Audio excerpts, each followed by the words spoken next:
Hai sahabat Kompas TV, saatnya kita update 3 berita terpopuler yang terjadi di hari Kamis 11 Agustus 2022 bersama saya Dea Davina di Top 3 News Kompas TV.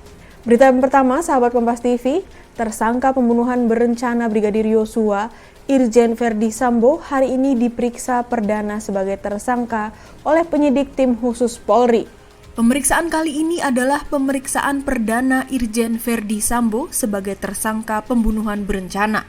Tim khusus memeriksa Irjen Verdi Sambo di Makobrimob Kelapa II Depok. Selain Verdi Sambo, tim khusus juga memeriksa tersangka lain, yaitu sopir Verdi Sambo, KM. Dua tim yang bergerak secara paralel untuk terus berproses dalam mengungkap kasus ini secara terang-benderang.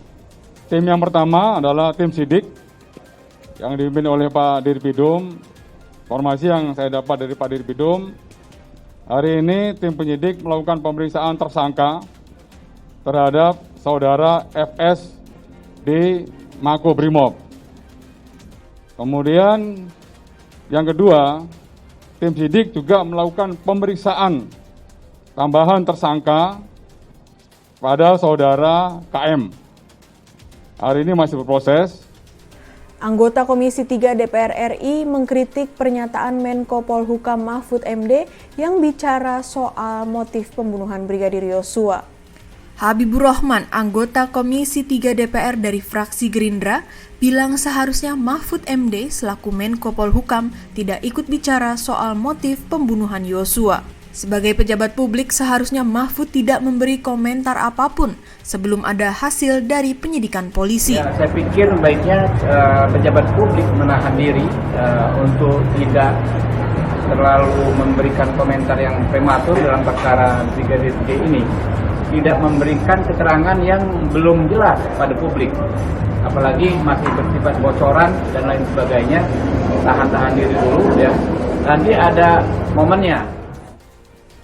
1 tahun sudah kasus pembunuhan ibu dan anak di Subang berjalan. Polisi memeriksa seseorang berinisial S yang diketahui berada di lokasi kejadian pembunuhan. Hingga kini polisi masih memeriksa peran S. Pemeriksaan S sebagai saksi masih berlangsung, termasuk alasan S ada di tempat kejadian. S diperiksa polisi saat akan menuju ke Kalimantan dan sedang berlabuh di sekitar Muara Angke, Jakarta. Yang berada di TKP pada saat kejadian. Nah, dari pengembangan tersebut kemudian didapatkan suatu nama, di mana nama tersebut akhirnya diperoleh informasi bahwa saudara S ini ikut dengan kapal ke Kalimantan, dan kemudian dilakukan penelusuran kembali, diperoleh informasi bahwa sekitar tanggal 2 Agustus akan berlabuh di sekitar Muara Angke. Nah, akhirnya penyidik dan penyelidik lapangan melakukan koordinasi dengan Polsek di Muara Angke, kemudian melakukan pengembangan dan menunggu kapal tersebut. Akhirnya pada saat itu didapatkanlah seseorang bernama S ini untuk dilakukan pendalaman karena diperoleh petunjuk bahwa yang bersangkutan berada di TKP saat kejadian. Namun dengan kondisi ini kan kita masih melakukan pendalaman terkait dengan status maupun keterlibatan dari orang tersebut serta alibi keberadaannya. Ini yang perlu kita perjelas lagi sehingga kemudian dilakukanlah pemeriksaan terhadap yang bersangkutan, dan sampai saat ini kita masih belum memperoleh data yang lebih detail lagi sehingga yang bersangkutan tetap kita jadikan sebagai saksi.